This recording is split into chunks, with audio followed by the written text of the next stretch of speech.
দক্ষিণবঙ্গ সম্পূর্ণ শুষ্ক, know whether at all আগামী 7 দিন। ঠিক আছে, উত্তরবঙ্গ মোটামুটি তাই, কেবলমাত্র 28-29 এই দুটো দিন দার্জিলিং আর কালিম্পং এই দুই জেলায় দু এক জায়গায় বিক্ষিপ্তভাবে হালকা বৃষ্টিপাত হওয়ার সম্ভাবনা আছে। এটা বাদ দিলে আপনার কোথাও কোনো বৃষ্টিপাতের সম্ভাবনা নেই। রাজ্য শুকনো।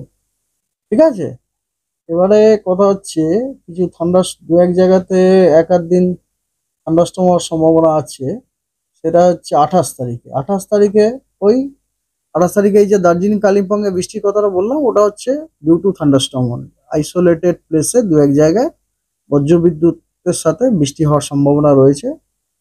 তার জন্য আপনার এবং ঝোড়ো হাওয়ারও সম্ভাবনা আছে অবশ্য। 30 থেকে 40 কিলোমিটার প্রতি ঘন্টায় হলুদ ওয়ার্নিং দেওয়া আছে তার জন্য। আর আরেকটা যেটা ব্যাপার সেটা হচ্ছে পুরুলিয়া আর পশ্চিম বর্ধমান এই দুই জেলাতে হট ডে হওয়ার সম্ভাবনা আছে, তার সতর্কবার্তা দেওয়া হয়েছে। Not heat wave, it is hot day only. এটা হচ্ছে 28 তারিখে। 28 তারিখে, ঠিক আছে। 29 তারিখেও তাই।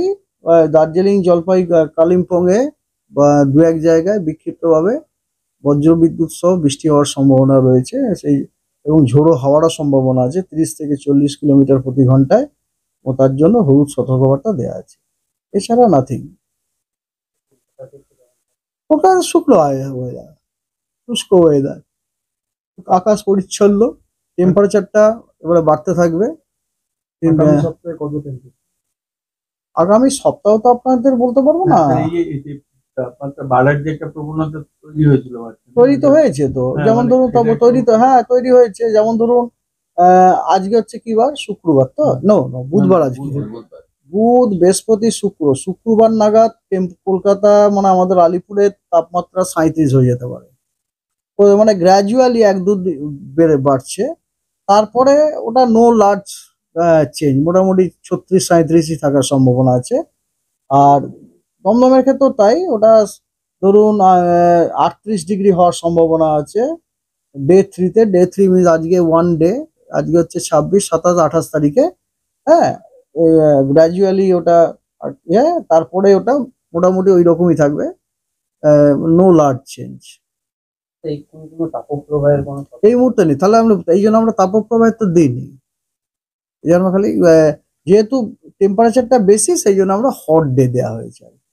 হ্যাঁ, বুঝতে পেরেছেন তো। তো এই হচ্ছে ব্যাপার। ধরুন যেমন আপনাকে আমি বলছি, লেটাস টেক বাঁকুড়া, মনে করুন পশ্চিমের জেলা বাঁকুড়াতে আমাদের তাপমাত্রা ওই রকমই 36-37 এরকমই থাকার সম্ভাবনা আছে। 40 ক্রস করছে না, এই হচ্ছে ব্যাপার বাঁকুড়াতে। তারপরে ধরুন বাঁকুড়ায় যদি বাঁকুড়া হয়ে গেল, কলকাতা, দমদম তো অলরেডি বলেই দিলাম। আগামী 5 দিনে কোনো তাপপ্রবাহ না, কোনো তাপপ্রবাহের সম্ভাবনা নেই। পাক্কা বৃষ্টির সম্ভাবনা? হ্যাঁ, বৃষ্টির সম্ভাবনা নেই, তাপপ্রবাহেরও সম্ভাবনা নেই। তবে গ্র্যাজুয়াল একটা টেম্পারেচার রাইজিং এর একটা ট্রেন আছে, টেম্পারেচার বাড়া গ্র্যাজুয়াল। ওই তো বললাম একদিকে পরশুদিন, আগামী পরশুদিন ওটা 37 ডিগ্রি মতো হতে পারে, তারপরে আবার ওই রকমই থাকবে 36-37। এই সময় কোনো সাইক্লোন? না, এই মুহূর্তে তো নেই।